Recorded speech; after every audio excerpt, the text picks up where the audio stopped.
Monsieur le maire, Saumur sera ville-départ de la 4e étape du Tour de France 2016. Comment ça s'est-il passé?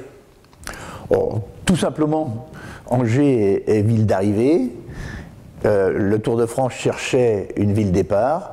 Nous nous étions portés candidats, non pas pour 2016, mais plutôt pour 2018-2019. C'était une opportunité. Avec la communauté d'agglomération, il ne fallait pas la laisser passer. Nous avons été immédiatement volontaires pour accepter ce départ de la 4e étape du Tour de France. Et quel investissement cela représente-t-il pour la ville? Alors ça, c'est un investissement évidemment toujours trop important pour une ville comme Saumur, mais puisque nous avons fait un accord avec la communauté d'agglomération et que nous partagerons les frais à 50-50, ça se répartit de la façon suivante.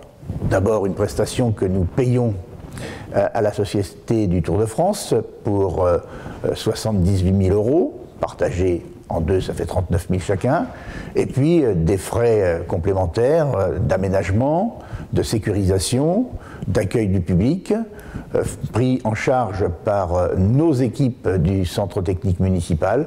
Là encore, les frais seront partagés à 50-50 avec la communauté d'agglomération. Et peut-être aussi signaler que nous aurons besoin de moyens humains supplémentaires et que nous avons sollicité les communes de la communauté d'agglomération qui acceptent de mettre à disposition du personnel. C'est un bel engagement collectif. Et quel est l'intérêt, en fait, pour Saumur et les Saumurois? Écoutez, l'intérêt, il est multiple. D'abord, c'est un moyen de communication extraordinaire. Le Tour de France, c'est le 3e événement sportif du monde, avec les Jeux Olympiques et la Coupe du Monde de football. Nous n'aurons vraisemblablement jamais les Jeux Olympiques, et sans doute jamais non plus la Coupe du Monde du football. Nous aurons le Tour de France.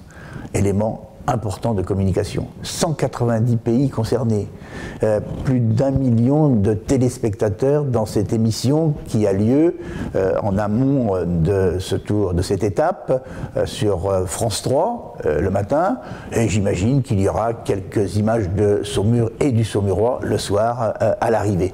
Donc un moyen de communication extraordinaire. Et puis aussi une fête populaire.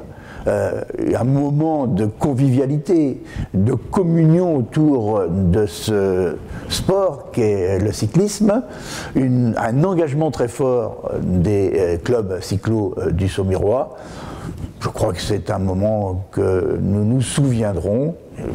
La ville de Saumur a accueilli une étape de Tour de France pour la dernière fois en 1987. J'imagine que beaucoup voudront être là pour ne pas louper ce moment particulier. Justement, vous pouvez nous dire en quelques mots ce qui va se passer à Saumur ce 5 juillet 2016? Il va se passer plein de choses. Il va se passer plein de choses parce que la Société du Tour de France, va installer ce qu'ils appellent un stade cycliste sur le Chardonnay. Nous y serons présents, nous, ville de Saumur, communauté d'agglomération.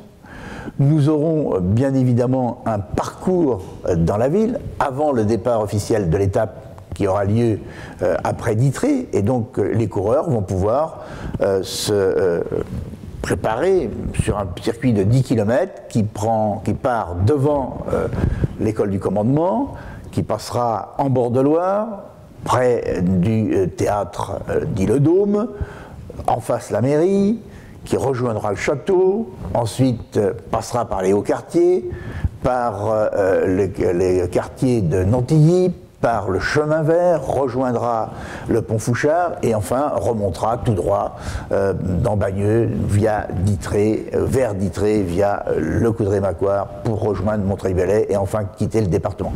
Un très beau circuit.